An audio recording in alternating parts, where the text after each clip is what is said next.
তুমি যেতিয়া মেঘৰ ছবি চোৱা মই তেতিয়া তোমাৰ চুলিৰ আন্ধাৰত কুৰুকি কুৰুকি সোমাও চৰাই এটা হৈ।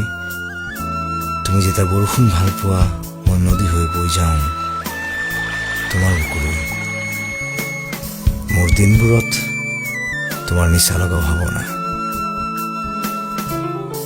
মই যেন বিষণ্ণ বিষাক্ত অৱশিষ্ট আৰু শূন্য। আজি ফেচবুকৰ উপত্যকালৈ আহিবা, বেলি ডুবা চাম আৰু হেঁপাহ পলুৱাই ভাল পোৱা খাম। অৱশ্যে ইয়াৰ পাছতো চিঠি লিখিবলৈ নাপাহৰিবা। মাৰফত facebook.com। কীবৰ্ডত আঙুলি কোপা ছোৱালীজনী, তোমাক মই ভাল পাওঁ।